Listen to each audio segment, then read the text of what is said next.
He leaned back in my chair like it was his and laughed so loud the forks rattled. "How does it feel to be a loser?" Breck asked me, grinning at my children as if he had told the world's best joke. The table broke into nervous chuckles. Elodie hid her mouth with her napkin. Rowan stared into his water. Maris looked right at me, waiting. I felt the heat rise in my neck, but my voice came out steady. "How does it feel to know that this loser will no longer pay your bills?" I said. The room froze. Breck's smile snapped off like a light.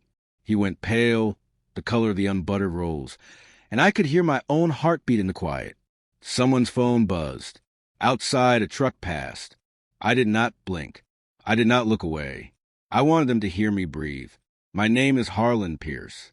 I am 63 years old, and I have lived most of my life in Maple Ridge, Ohio, on a street where the mailboxes lean in winter. I fixed machines in a paper mill for 37 years and learned the language of bolts, smoke, and timing belts. I married once. Lila and I were poor and happy and always tired. She died when Rowan was in the 9th grade and Elodie was in 7th. I taught my boy to shave in a bathroom that smelled like Old Spice and bleach. I taught my girl to drive in a church parking lot on Sundays. I packed lunches with peanut butter stripes, and I sat through more school plays than I can count. I did not always get it right, but I always showed up. I thought that would be enough. I am learning it was not. Breck Rittenhouse is my son-in-law. He sells things on the internet and says words like brand, funnel, and synergy. He wears white shoes and a watch that flashes in every light. He calls me HP, like I am a printer that needs paper. He is the kind of man who laughs at his own jokes and then looks around to make sure everyone else does too. He eats fast, talks fast, and pays slow. Rowan's wife, Maris, is not loud like Breck. She is a quiet blade. She smiles with her lips and not her eyes. She moves things that are not hers by speaking softly about what is good for everyone. My children love them, or they say they do, and love, I have learned, can be a rope or a net. It can save you. It can also tie your hands when the water rises. We were at my house for a Sunday dinner I cooked because that is what I do.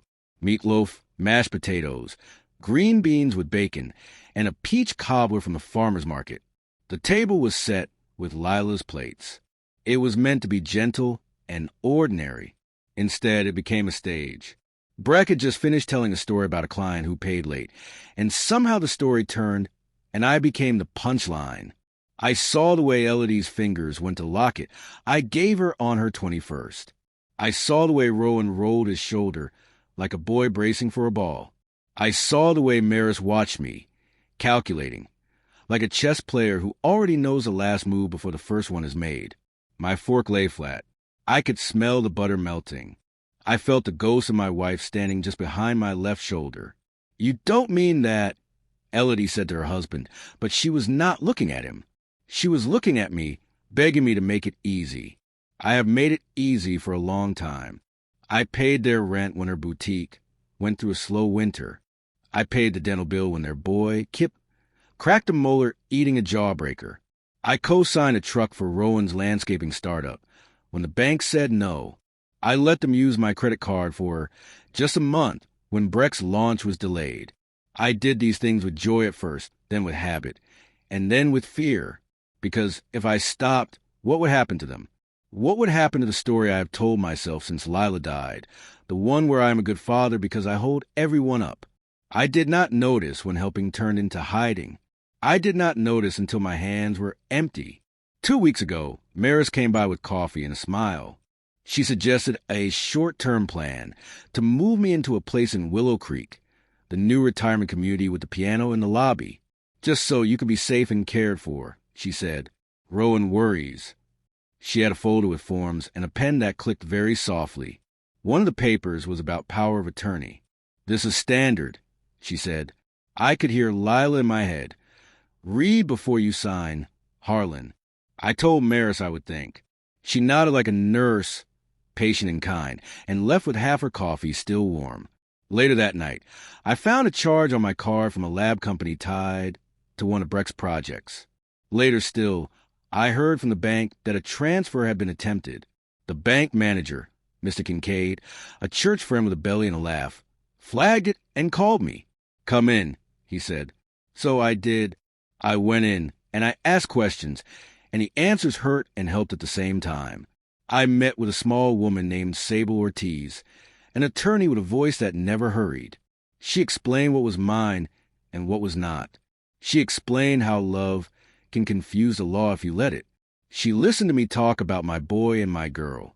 She told me where to sign to protect what I had earned with my back and my knees.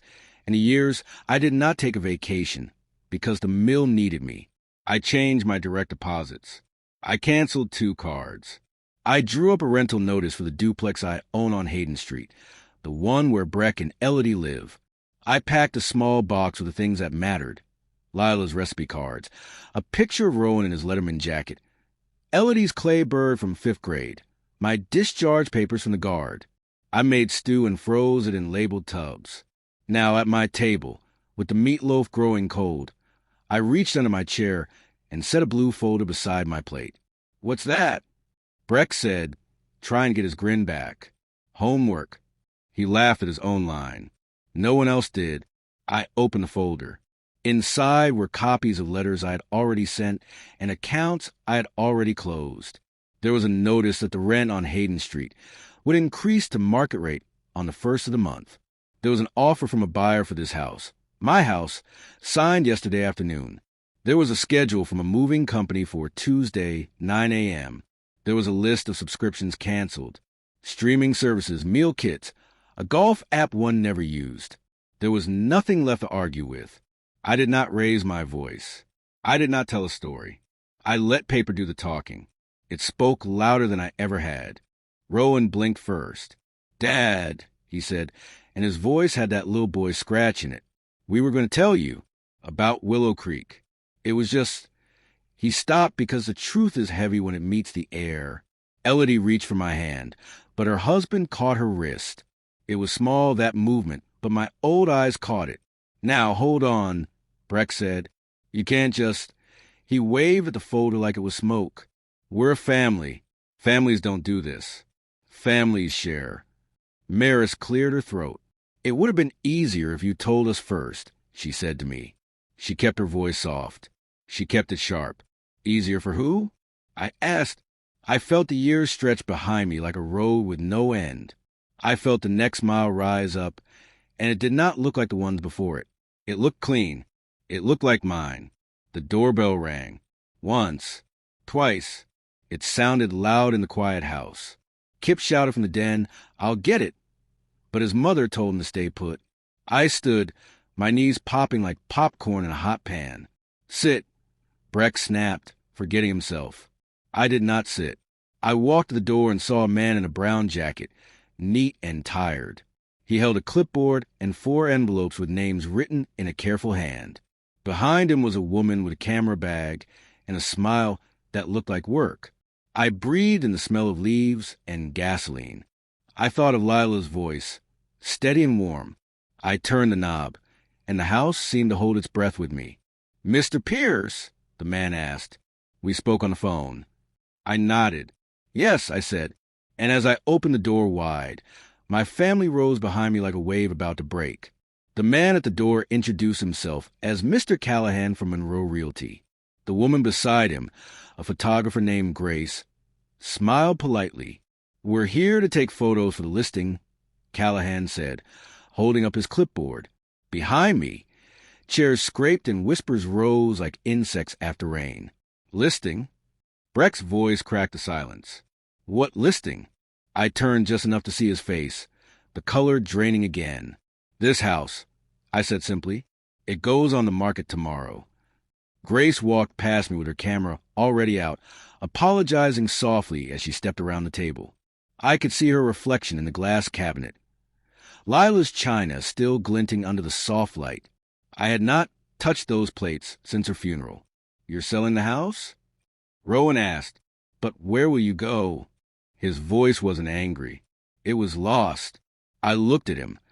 The man my son had become, standing there in a pressed shirt his wife had chosen, looking smaller than he had in his high school graduation gown. "Somewhere quiet," I said. Somewhere no one calls me when the internet bill is due.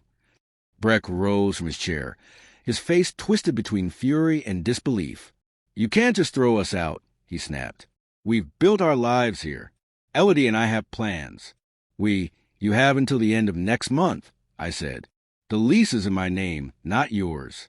You paid me 2 months of rent in 5 years, Breck. That's a plan I'm done funding. Grace's camera clicked again. The flash caught Breck's eyes and made him blink hard. It also caught something else. Maris's expression, a flicker of satisfaction before she caught herself. I wonder how long she had known this was coming. How long she had been whispering to my son about how much easier life would be once I was settled. I remember the day she moved in, how she brought a bottle of wine I couldn't pronounce and called me Dad before she even unpacked. I thought it was kindness. It was a strategy. Rowan followed me to the porch as Callahan and Grace finished their work inside. The air smelled like autumn, sharp and sweet. Dad, he began, why didn't you tell us? We could have helped. I smiled at that. You've helped plenty, I said, and his eyes flickered with shame. It's time I helped myself for a change. He stared down at the porch boards, tracing the knots with his boot like a boy again. Maris didn't mean to, he started. Don't lie to me, son, I said softly. She meant to. You just didn't want to see it. That night, the house felt lighter, emptier somehow. Callahan's car had driven away, the last flash of his taillights fading into the dusk. I sat at the table with Lila's photograph in front of me, her smile steady as ever. You'd laugh at me, I said aloud. Took me 63 years to learn how to say no. The silence that followed was comforting, like an old song without words. The phone buzzed. A text from Elodie. Dad, please, can we talk tomorrow? Without Breck? I stared at her for a long while before replying. Always. I knew she wasn't part of this. She followed where love led, even when love was a fool. Upstairs, I packed slowly. Not because I had too much to take, but because every object had a story that begged for one more telling. The blue flannel Lila bought me at a thrift store when we couldn't afford new clothes. The pocket knife my father gave me when I was 10. The old watch Rowan had wanted as a teenager but never asked for. I slipped it into my bag anyway. Before bed, I checked my email. A message from Sable Ortiz blinked on the screen. Documents filed successfully. Property protections confirmed. Pension redirected. You're secure. I leaned back and closed my eyes. Secure. A word I hadn't felt in years. Outside, a car idled for a long time before driving off. Through the curtains, I caught a glimpse of Breck's silver SUV. He'd been sitting there, probably rehearsing his next speech about loyalty and family. I almost felt sorry for him. Almost. I went to bed with the window open, the night cool against my skin. Tomorrow would bring noise, calls, anger, maybe even tears. But tonight was mine. The last quiet night in the house I built. The house I finally decided to let go. As I drifted off, I thought of something Lila once told me at the kitchen sink. Sometimes love isn't about staying, Harlan. It's about knowing when to leave. I smiled in the dark. Tomorrow I would leave, but not quietly. At dawn, a sharp knock echoed through the house. I opened the door, expecting Elodie. Instead, 2 uniformed officers stood on the porch. One of them held a folded piece of paper. Mr. Pierce, the taller one said, we need to talk about a report filed against you last night. The sound of the word report hung in the air like smoke. Report? I repeated. The younger officer shifted uncomfortably, glancing at his partner before answering. Yes, sir. We received a call from a Mrs. Maris Pierce. She claims there's been financial misconduct. Something about her husband's business funds being tampered with. I blinked, trying to understand what I was hearing. Financial misconduct? The taller officer, whose badge read Sergeant L. McKinley, handed me the paper. It was a notice to appear for questioning at the county precinct. Nothing serious, but official enough to sting. You're not under arrest, he said, calm and rehearsed. We just need your side of things. Behind him, the neighborhood was waking up. Sprinklers hissed. A dog barked. Across the street, Mrs. Latham from next door stood on her porch, pretending to water her plants, but watching every move. I forced a smile. Of course, officers. Let me grab my jacket. Inside, my hands trembled only slightly. Not from fear, but from disbelief. Maris. She had moved faster than I thought. Rowan must have been sleeping beside her when she made the call. I imagined her whispering, her voice dripping with worry. I think my father-in-law is confused. He's been touching accounts that aren't his. At the station, the air smelled like burnt coffee and old paper. The officers led me into a small room with a metal table and a recorder in the corner. Standard questions, McKinley said. How long have you managed your family's finances? Since before my son could spell his own name, I said, and I stopped 2 weeks ago. He nodded, flipping through a folder. There's a transfer attempt here. $14,000 flagged by the bank. The account belongs to your son's business. His wife claims you accessed it. I almost laughed. If I had that kind of energy, Sergeant, I'd still be fixing machines. That transfer wasn't me, it was Breck. I explained the timing, the warning call from Mr. Kincaid, and the meeting with my lawyer. McKinley listened, his pen tapping lightly. Do you have proof? He asked. Yes, I said, pulling a folder from my coat, the same one from the dinner table. Copies of bank alerts, emails, Sable's correspondence. He scanned the papers, his expression softening. You came prepared, he said. I've been a father long enough to know when a storm's coming. I replied. After an hour, he stood, extending his hand. Mr. Pierce, we'll clear this up. Happens more than you'd think. The younger officer, who hadn't said a word, looked at me with something like pity. You've got kids. I asked him. He nodded. Then, take it from me, I said quietly, never give them everything. They forget how to stand. When I stepped back outside, the sun was high, too bright for the kind of day it was. I sat on a bench near the courthouse and dialed Sable. They're trying to trap you, she said immediately, her voice firm. Don't speak to any of them directly. Let me handle it. I thanked her, but part of me knew this was more than a legal fight. This was about dignity, the kind that can't be notarized or filed in triplicate. As I walked home, memories followed me like shadows. Rowan at 10, running across the backyard with his first baseball glove. Elodie helping Lila bake cookies for his birthday. Breck showing up at my door years later, trembling, saying, Sir, I lost my job, just until I'm back on my feet. I had said yes before he finished the sentence. Back then, I believed kindness could change people. Now I understood it can also feed them just enough to bite. When I reached the house, my phone buzzed again. A text from an unknown number. You shouldn't have humiliated him last night. Actions have consequences, old man. No name, but I didn't need one. Breck's arrogance was all over it. I stared at the message, my heart steady but heavy. Then I deleted it. That evening, Elodie came by. She stood in the doorway, eyes red. Dad, I didn't know about the report. I swear, Breck did it. He said Maris made him. She looked smaller than I remembered. Her confidence folded into guilt. I pulled her into a hug. I know, honey. She cried quietly into my chest. I just wanted us to be close again, she said. Now everyone's falling apart. We're not falling apart, I said. We're just finding out what's worth keeping. She stayed for dinner, just soup and bread, but the kitchen felt alive again.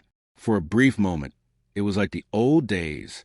But when she left, she turned back and said, Dad, Maris told Rowan you've been hiding money. He believes her. That sentence hit harder than any accusation. My own son believed I was a thief.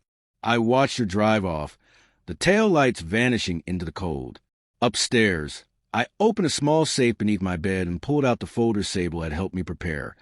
The one that proved not only my innocence, but something else entirely. Inside were the deeds, transfers, and account closures. There was also a new document with a name on it no one yet knew. If they wanted to fight, I'd give them one. But I wouldn't fight to hurt them. I'd fight to remind them who built the ground they stood on. The phone buzzed again, this time a call. Unknown number. I hesitated, then answered. A man's voice spoke. Mr. Pierce, this is Director Shaw from Willow Creek Retirement. I understand you requested a tour for tomorrow morning. Are you still coming? I smiled, looking at the packed suitcase by the door. Yes, I said, I'll be there. The next morning, when I arrived at Willow Creek, the first person I saw sitting in the lounge wasn't a staff member. It was Maris. She was already waiting for me, her expression calm and unreadable. Maris sat in a white armchair near the fireplace, legs crossed, a porcelain cup of coffee balanced perfectly in her hand. Her nails were painted the same deep red as the folder she had brought to dinner 2 weeks ago, the one filled with forms she wanted me to sign. When she saw me, her lips curved into that slow, deliberate smile she used when she wanted to look kind but stay in control. Mr. Pierce, she said, standing and smoothing her skirt. Or should I say Harlan now? Since you'll be living here soon, I suppose first names are appropriate. I stopped a few feet away. The room smelled faintly of lemon polish and expensive flowers. A television on the wall played a muted travel show, people laughing on a beach somewhere far from here. I didn't expect to see you, I said. Oh, I'm sure you didn't, she replied, voice dripping with politeness. Rowan's at work. He asked me to check in. He's worried about you. I studied her face. Not a wrinkle out of place. Not a word that wasn't rehearsed. Worried, is he? I said, that's funny. Usually people don't file police reports when they're worried. They just call. Her smile didn't waver, but I saw the flicker behind her eyes, a tiny, fleeting flash of annoyance. That was a misunderstanding, she said smoothly. Breck got carried away. He thought. Breck doesn't think. I interrupted. He reacts, like a dog that bites the hand it thinks is holding food. She sipped her coffee, not rising to the bait. Harlan, we both know you're tired. You've worked your whole life. You deserve comfort now. Let us handle the finances, the house, all the complicated things. It's too much for you at this age. There was the real reason she was here. She didn't come for peace. She came for paperwork. I looked around the lounge. There were older folks reading magazines, watching the morning news, a few dozing in soft chairs. You think this is where I belong, don't you? I said quietly. Maris tilted her head, feigning sympathy. It's not about belonging. It's about safety. You could live here, meet people your age, play cards, take painting classes. It would be good for everyone. Everyone but me, I said. She set her cup down. You're making this harder than it needs to be. Rowan loves you, but he can't keep worrying about what you'll do next. You're being stubborn and it's hurting him. I chuckled, low and slow. You've got a gift, Maris. You make cruelty sound like concern. Her mask cracked just a second, but I saw it. Her mouth tightened, her jaw clenched. You think this is cruelty? She whispered. You're standing in a luxury facility that most people your age would beg to get into. But no, not you. You'd rather ruin your son's marriage to prove some point about pride. I stepped closer. My pride built that boy's life. My pride paid for his schooling, his home, his first loan. You and your husband drained me dry and called it family. And when I finally closed the tap, you called the police. Her face went still. You can't prove anything. Oh, but I can, I said, lower my voice. And I will. I know about the business account. I know about the credit card in my name. I know Breck's been using my social security number for his little ventures. The bank froze it yesterday. For the first time since I'd met her, Maris lost her composure. Her pupils widened, her shoulders stiffened. You can't do that, she hissed. I already did, I said, smiling. She took a shaky breath, forcing the calm back into her tone. You think you won something here, Harlan? You haven't. Rowan still believes me. He'll stand with me. And when you're alone, when he finally cuts you off, you'll have no one left but these people and their bingo nights. I looked around the room again. Maybe that's all I need. A little peace. A few honest hands that don't reach into my pockets. Before she could answer, a voice came from behind us. Mr. Pierce. It was Director Shaw, the same man who called me. Glad you could make it. He smiled politely at Maris. And you must be Mrs. Pierce? I was expecting. She was just leaving, I said. Maris's eyes burned through me, but she forced a smile for the director.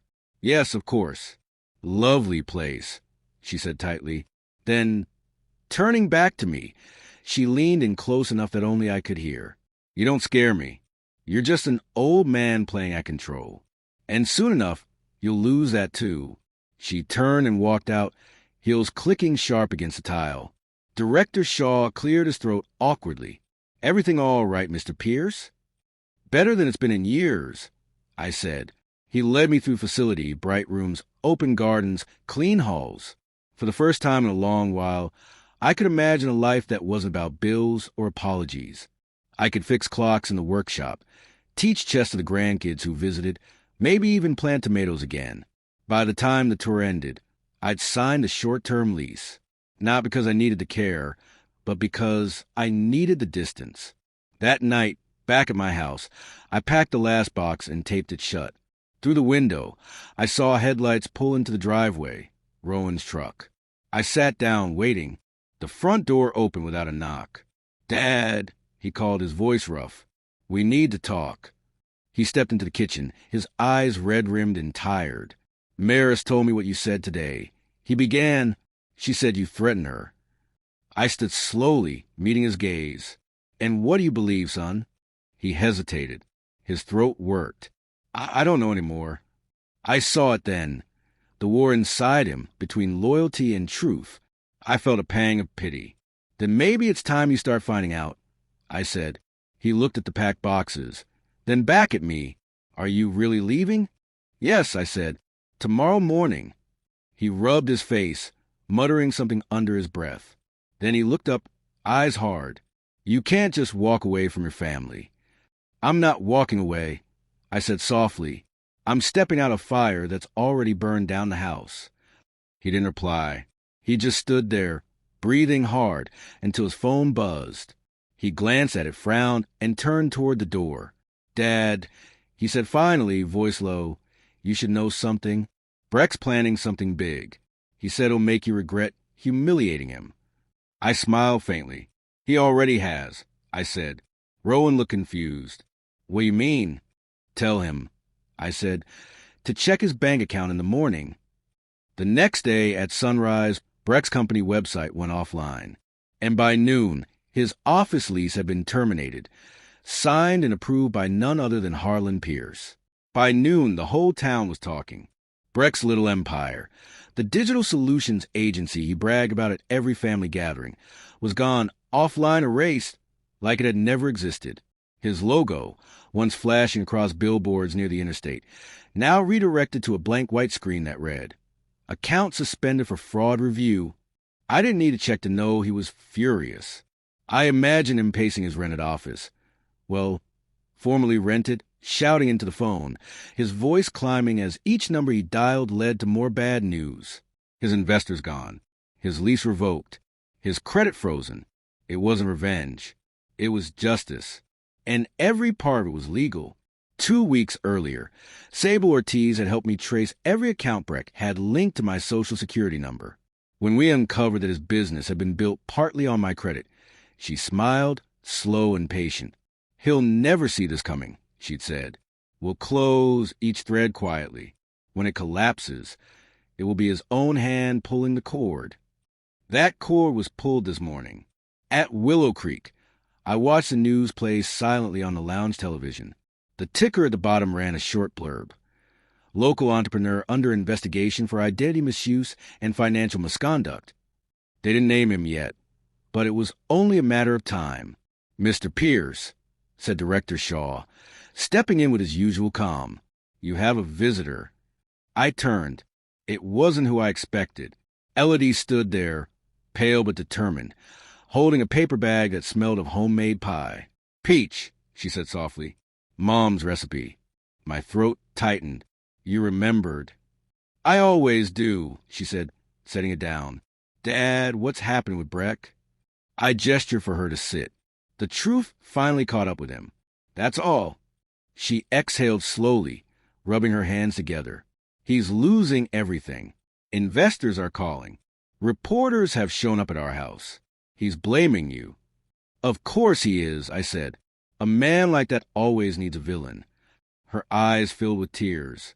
Dad, I didn't know he used your name for his business. I swear I didn't. I believe you, I said. You're not like him. You never were. She reached across the table, her fingers trembling. What happens now? Now, I said, we let the truth do what it always does. Burn everything that can't stand the heat. For a long time, we just sat there. The silence between us wasn't painful this time. It was healing, like a wound finally left open to air. Later that afternoon, Rowan arrived. His face was drawn, sleepless. He didn't knock, just walked straight into the lounge. Dad, he said, it's chaos. Breck's been calling all morning. He says you destroyed him. I looked up from my book. He destroyed himself. I just stopped funding it. Rowan ran a hand through his hair. He said you called the feds. I chuckled. I didn't need to. The bank did that when they realized the tax filings were in my name. Identity misuse gets flagged automatically. Rowan sank into a chair, his voice breaking. Maris is furious. She says we'll never recover. She's right, I said quietly. You won't recover what you never earned. He looked up sharply. Dad.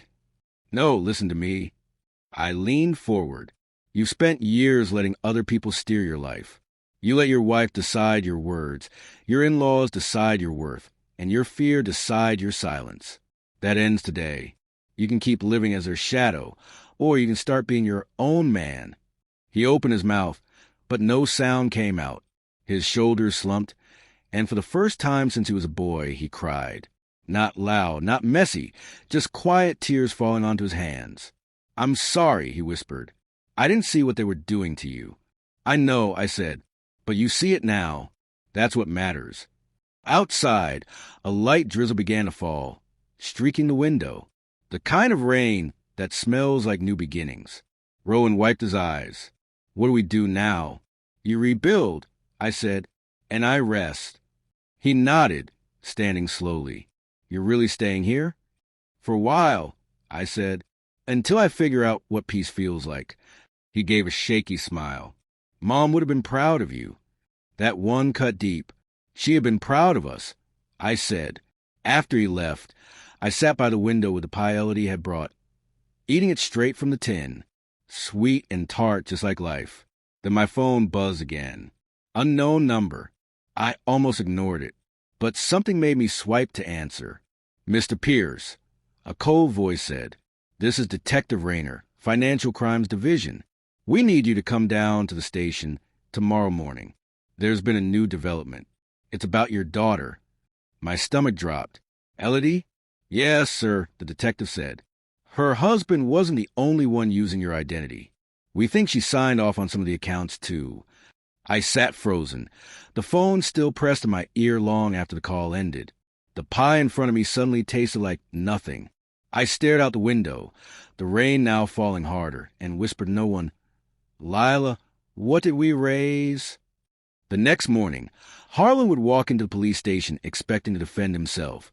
But what he would uncover about Elodie's betrayal would change everything he thought he knew about his family. The next morning, the sky hung low and heavy, the kind of Ohio gray that feels like it's pressing on your shoulders. I drove to the county precinct in silence, the wipers dragging across the windshield in slow, steady sweeps. Each pass cleared the glass just enough to see the road ahead, just enough to remind me I was moving forward, even when everything else seemed stuck in place. When I walked into the station, Detective Rayner was waiting. He was a tall man with thinning hair and the kind of face that had seen too many confessions. Mr. Pierce, he said, extending his hand. Thank you for coming. Please have a seat. His tone was calm, almost kind, but I could feel the weight behind it. You said this was about my daughter, I said, sitting down across from him. He nodded and opened a folder. Yes, sir. We've been tracing a pattern of financial activity tied to several of your accounts, some of which were used to secure loans, credit lines, and business expenses under your name. Most were connected to your son-in-law, but two recent ones lead to a Mrs. Elodie Rittenhouse. I froze. That can't be right. He slid a document across the table. My daughter's signature was there, clear as day, the same looping E. She'd practiced on her school notebooks when she was 12.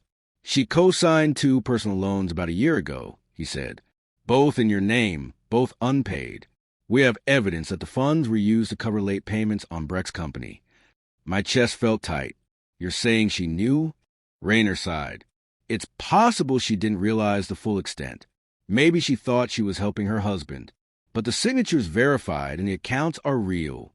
For a long time, I didn't speak. I just stared at the paper. All those years of trying to protect her. From hunger, from failure, from heartbreak. And she'd walked into the same trap her husband had set. Or maybe she'd walked in willingly. Rayner leaned forward. Mr. Pierce, I know this is hard to hear. We're not looking to press charges against you. You've been cleared. But your daughter, she may need legal counsel. I nodded slowly. She's my daughter, I said quietly. She'll get it. When I stepped outside, the cold air hit me like a slap. I stood there for a long time, staring at nothing, letting the truth sink in. My family had broken itself trying to live off my strength, and I had helped them do it. Back at Willow Creek, I found Sable waiting in the lounge. She must have seen the look on my face, because she didn't bother with pleasantries. What happened? She asked. Elodie, I said, barely above a whisper. She signed my name. Twice. Sable nodded, lips pressed into a thin line. Then it's time we stop reacting and start acting. You have the power to end this, Harlan. How? By letting go, she said simply. You've spent your life rescuing people who never learned to swim. Now you have to let them sink or finally learn. Her words hit hard because they were true. That night, I called Elodie. She answered on the second ring. Dad. Her voice was small, trembling. Elodie. I said, keeping my tone steady. I need you to tell me the truth. A pause. You talked to the detective, didn't you? I did. She started crying. Dad, please. I didn't mean to hurt you. Breck said it was temporary, just to get us through the slow season. He said you wouldn't even notice. I swear I thought it was harmless. I closed my eyes. And when you realized it wasn't, I tried to fix it, she said, her voice cracking. But everything got worse. Breck kept promising he'd pay it back. I didn't know what to do. I wanted to yell. I wanted to tell her how stupid, how blind, how reckless she'd been. But when I heard her sobbing on the other end of the line, all I felt was sadness. You had me, Elodie, I said softly. You could have told me the truth. I would have helped you the right way. I was ashamed, she whispered. You've always been so strong. I didn't want you to see me fail. You didn't fail because you needed help. I said, you failed because you lied. She didn't answer, just the sound of quiet breathing. Where's Breck now? I asked. He's gone, she said. Packed his things this morning. Said he's going to California to start fresh. He left me with nothing, Dad. Not even enough to pay the mortgage. I closed my eyes. That, at least, sounded like justice finding its mark. Then maybe this is your chance to start over too. I said, without him, without lies. Can I come see you? She asked. Please. I hesitated. Every part of me wanted to say yes. But another part, the part that had finally started healing, knew it wasn't time yet. Not today, I said gently. Soon. When I hung up, I felt both hollow and free. The truth had taken everything from me, but in a strange way, it had also given me back myself. The next morning, a letter arrived at Willow Creek. No return address. Inside was a single sheet of paper with Breck's handwriting. You think you've won, old man, but you've only just started the game. No signature. No address. Just that. I folded it carefully and placed it in my drawer. Let him play his games. I was done being a piece on his board. That night, as the lights dimmed in the hallway and the other residents settled in, I sat by my window, watching the rain streak down the glass. Somewhere in the distance, I thought of my wife's voice again. Steady, kind, wise. Sometimes love has to break before it can be rebuilt. I whispered back into the dark. Then let it break. The next morning, Harlan would receive a phone call. Not from his children, not from the police, but from a bank in California. Someone had just tried to open a new business account using his name again, and this time, the applicant's photo ID was unmistakably Breck Rittenhouse. The phone rang at 6:15 in the morning. I was already awake, staring at the ceiling, listening to the hum of the air vent. When you get to my age, sleep doesn't visit much. It stops by, sits for a bit, and leaves before sunrise. "Mr. Pierce," the voice on the line said. "This is Caroline Hughes from First Pacific Bank in California. I'm sorry to disturb you, but we received a suspicious application in your name." My pulse quickened. "In my name?" "Yes, sir.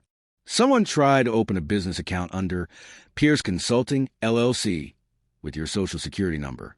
The applicant provided a California driver's license and business documentation. Standard protocol. Requires recall before approval." My stomach sank. "And the applicant's name?" A pause. Then, Breck Rittenhouse. I sat up, gripping the phone tight. "Do you have a photo ID on file?" "Yes, sir. We verified it through state records. It's him." I took a long breath, forcing the anger down. "Thank you, Ms. Hughes. You did the right thing. Please forward that information to Detective Rayner with the Financial Crimes Division in Ohio. He's familiar with my case." "Of course, Mr. Pierce," she said gently. "We'll freeze the application immediately." When I hung up, the anger came back in waves, not the fiery kind, but cold and deep, the kind that sits behind your ribs and waits. Breck had fled halfway across the country, yet he was still dragging my name through the mud. It wasn't about money anymore. It was about control. He wanted to prove he could still reach me, even from miles away. By the time I reached the dining hall at Willow Creek, my coffee had gone cold in my hands. Across the room, two residents were arguing about a crossword clue. Somewhere, a nurse was laughing softly. It was all so ordinary, and yet I could feel the storm creeping back into my life. "Rough morning." Sable's voice came from behind me. She had stopped by, dressed sharply as always, a folder tucked under her arm. I handed her the note I'd taken down from the call. "He's at it again." She read it quickly, her brow furrowing. "California," she murmured. "That's interstate fraud. The feds will love that." I managed a dry chuckle. "Glad someone will." She sat opposite me. "I'll contact Detective Rayner and make sure the paperwork goes straight to the Bureau. This might actually work in your favor. It'll show a pattern of deliberate identity theft." "I don't care about court wins," I said quietly. "I care about peace." Sable leaned forward. "You'll have peace when you stop letting him dictate your story. He's a parasite. Harlan, you can't out-argue a parasite. You starve it." I nodded, though the words landed heavier than she meant. Starve it. That's what I had to do. Cut off every last connection, financial or emotional. That evening, I called Elodie. She sounded tired, her voice hoarse from crying. "I heard from the detective," she said softly. "They traced Breck's new accounts. He's being investigated again. They might issue a warrant." "Good," I said, then paused. "How are you holding up?" "I'm trying," she said. "I took a job at the diner in town. It's not much, but it's mine." Pride swelled in me. "Quiet, but solid. That's all that matters," I said. "Dad," she whispered. "He called me. From a new number. He said he's coming back to Ohio. He said he's going to make things right." I felt the muscles in my jaw tighten. "If he comes near you, call the police. Don't open the door. Promise me." "I promise," she said, her voice shaking. After we hung up, I stood at my window, watching the reflection of the hallway light on the glass. Breck wasn't just desperate. He was dangerous. The kind of man who couldn't stand losing, not money, not control, not even the illusion of power. The next night, I couldn't sleep. I walked the garden paths behind Willow Creek, the gravel crunching under my slippers. The moon hung low, pale and watchful. I was thinking about Lila, about how she would have handled this, probably with more grace and less fire. Then I saw headlights. A dark SUV rolled slowly past the gate, stopping just short of the entrance. The driver's side window lowered slightly, and for a split second, I saw a face I'd know anywhere, Breck's. His expression wasn't rage this time. It was something worse. Calm, calculated. He raised a hand, almost like a wave, then drove off into the night. My heart thudded in my chest. He wasn't here to talk. He was warning me that the game wasn't over.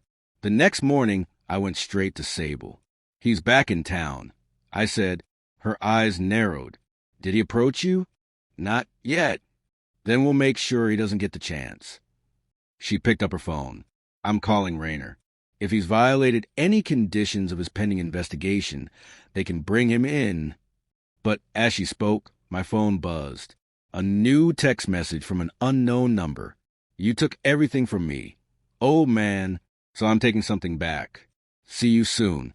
I showed it to Sable. Her expression went from concern to alarm. You need protection, Harlan. Tonight. I'm not running, I said. This isn't about running, she replied firmly. It's about surviving long enough to see justice. That night, I locked my door for the first time since moving into Willow Creek. The hallways outside were quiet. The distant hum of television's the only sound. I sat in my armchair with the lights off, watching the parking lot through the blinds. Hours passed. Midnight, then 1, then 2, and then footsteps. Slow, deliberate, outside my door. I reached the phone on the nightstand, but before I could dial, a voice whispered from the hallway. Low, strained, familiar. Open up, Harlan. We need to talk. It wasn't Breck. It was Rowan, but his voice didn't sound like my son's. It sounded afraid. When Harlan opened the door, Rowan stood there shaking, blood on his sleeve. And behind him, in the parking lot, red and blue police lights flickered, because someone had just been found unconscious near the gate of Willow Creek. The hallway light flickered against Rowan's face as he stood there, trembling. His eyes were wide, hollow, like he'd seen something that wouldn't leave him. Dad, he gasped. It's Breck. He's outside. They're saying he's hurt. Behind him, the red and blue lights pulsed through the windows, painting the white walls in waves of color. I grabbed my coat and followed him down the hall. The night smelled like rain and burnt rubber. By the time we reached the gate, 2 officers were crouched beside a man on the pavement. Even from a distance, I knew that slumped frame, that white sneaker hanging loose. Breck Rittenhouse. He was alive, but barely. His face bloodied, his breast shallow and ragged. A paramedic shouted something about a head injury. His car had crashed into the ditch beside the entryway. The front bumper was folded like paper, the headlights still burning weakly into the mud. What happened? Rowan asked, voice shaking. One of the officers looked up. We got a call from a passerby. Seems he lost control coming around the curve. No sign of alcohol, but he was going fast. We found this in the passenger seat. He held up a half-crumpled envelope with my name written on it, in Breck's sharp handwriting. I reached out, and the officer handed it to me. Inside was a single page, smeared but legible. You win, old man. You always win. Tell Elodie I tried. No threats this time. No arrogance. Just defeat. The ambulance pulled away, siren echoing into the distance. Rowan stood in the flashing light, his face pale. He came here for you, he said. No, I said softly. He came here for himself. We walked back in silence. The gravel crunched beneath our feet, the rain beginning again in light drizzles. By the time we reached my room, Rowan finally spoke. I didn't know he was back. He called me earlier, said he wanted to talk. He sounded desperate. I sat down heavily in my armchair. Desperation makes fools out of men, but sometimes it's the only thing that brings truth to the surface. He looked at me, eyes red. Dad, I'm sorry for everything, for believing them, for letting it get this far. I studied him quietly, the lines of exhaustion on his face, the guilt in his shoulders. You were blind because you wanted peace. That's not a crime, son. But now you have to live with your eyes open. He nodded, tears finally breaking loose. I just wanted us to be a family again.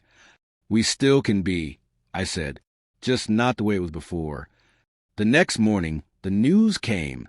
Breck was in critical condition but stable. The doctor said he'd live, though the damage, both physical and otherwise, would take years to heal. Elodie visited me later that day, her face pale and swollen from crying. She didn't speak for a long time, just sat there, hands gripping a tissue that had already fallen apart. "I went to the hospital," she said finally. "He asked for you." "For me?" I said. She nodded. "He said you're the only one who'd understand." For a moment, I thought about all the years I'd spent giving, all the nights I'd stayed up worrying, all the ways I'd been used and laughed at, and somehow, despite it all, I felt pity. Not for the man he was, but for the boy he might have been before greed swallowed him whole. That evening, I drove to the hospital. The nurse led me to a small private room where Breck lay hooked to machines. His eyes opened slowly when he heard the door. "You look terrible," I said quietly. He gave a weak chuckle. "Guess I lost the punchline this time, huh?"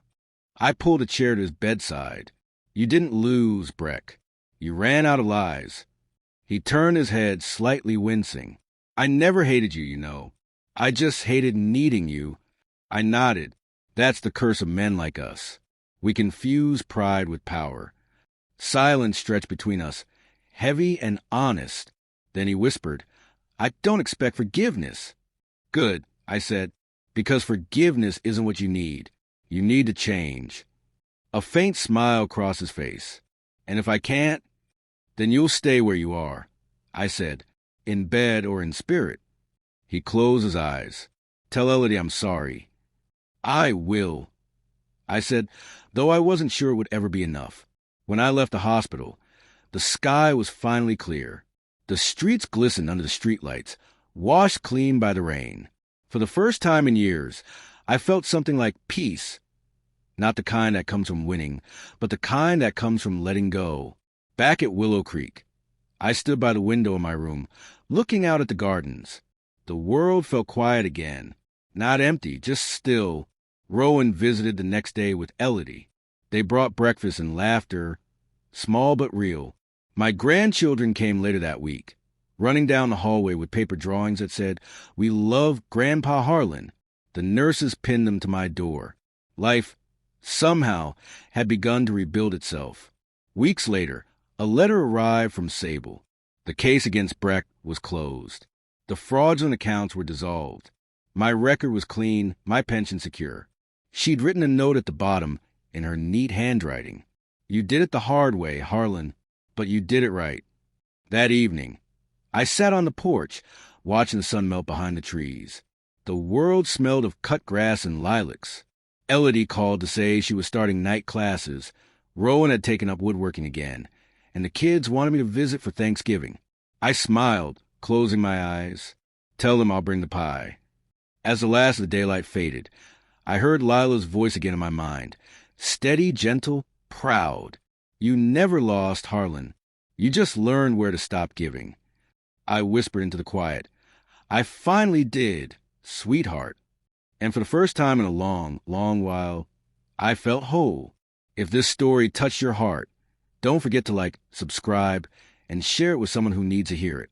Too often, good people like Harlan give everything, time, love, money, until there's nothing left for themselves. This story isn't just fiction. It's a mirror for anyone who's ever felt used, forgotten, or underestimated. Sometimes the quietest revenge is reclaiming your peace. Leave a comment below. What part of Harlan's journey moved you most? Have you ever had to walk away from someone you loved to find yourself again? Your story might be the one that helps someone else find their strength. And if you want more powerful, emotional stories about love, betrayal, and redemption, make sure you turn on the notification bell so you never miss a new episode. Every week, we bring you heartfelt stories that remind us all it's never too late to stand tall, no matter who tries to bring you down. Subscribe now and join our community of storytellers, survivors, and believers in second chances. Because sometimes the greatest victory isn't revenge, it's peace.